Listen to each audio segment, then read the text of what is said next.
3,000 screaming teenagers are at New York's Kennedy Airport to greet, you guessed it, the Beatles. There are a few truly iconic images, but during the 1960s, those of four young friends from Liverpool whose music shook the world made history.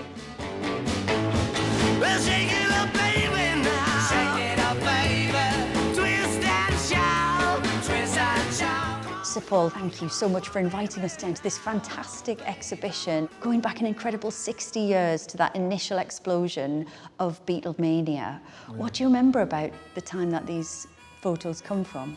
To me, it's just exciting seeing us. We were like on an upwards ramp going to London, Paris, New York, Washington, Miami. It's just great memories for me. And why are you sharing them with the world now? Because I just discovered them. But you know, it's pictures I took in the 60s. I didn't realize how many there were. Loads of them. And they're also a book which is called Eyes of the Storm. Yeah. Tell me about the title. Well, the four of us were like the eyes looking out at the storm. And then you had the cameramen who were eyes looking in on us. And then there was the audience, or the fans. So everywhere you went, there was eyes in the storm, you know, so that's how the title came about. What was it like to be the subject of that attention, and what were you trying to capture in these photos? Well, you know, it was great because we're kids from Liverpool. I mean, I look at it, I think we're like early 20s when these are taken. It was like such a thrill to be going to like places like New York, where all the music that we loved was coming from. Just seeing all the people in the streets screaming and waving at us and stuff. It was like, wow. I mean, it was what we'd hoped for. It was what we were working for. We wanted fame. Mm-hmm. But I think you had delayed going to America because you said, let's not go until we're number one. Yeah. I thought the worst thing would be to just go over and like be just these four guys having a little play. Thank you, good night. So I said, we should have a number one. I wanna hold your hand. How was it for you looking back through these images and going back to that time and all of those early passions?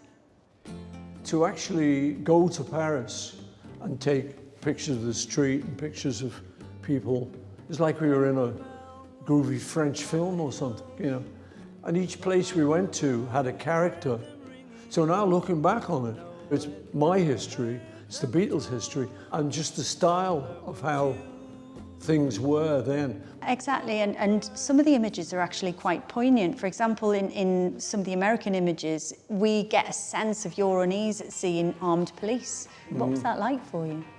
You've got to imagine what our heads were. We're English guys, and we've never been to America. And I've got my camera on, taking pictures like a tourist, you know. And we're in the car, then a motorcyclist escort pulls up right next to the window. Well, he's got like his gun in a holster, and he's on this cool motorbike. So to me, it was like jaw-dropping. So I had to get that picture. I only took one, just bingo.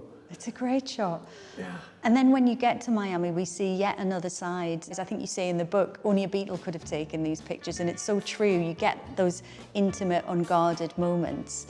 And there's one picture that you really love of George. Why do you love that shot so much?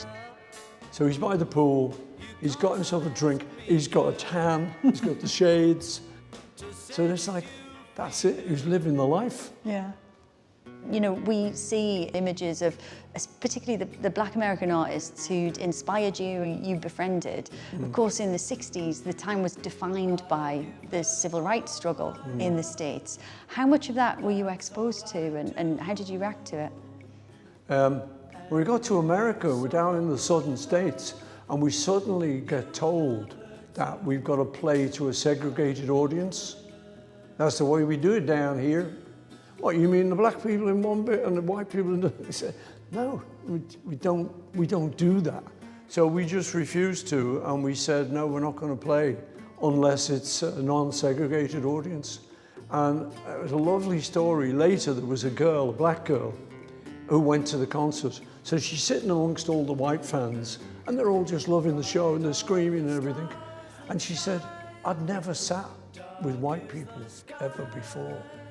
She said, and here they were like friends and we're all like loving this group. For me, I think that was very emotional. It still is. And I love her. So all these photos bring back all those little memories. I wonder if there's anything that you wished you'd had your camera to hand but didn't manage to capture. Meeting the Queen would have been good just to, yes, Mom. Quick pic. You know, but those are in what we call your soul's camera. You haven't got you take it in your soul's camera. That's great. Sir Paul McCartney, thank you. You're very welcome, Lauren.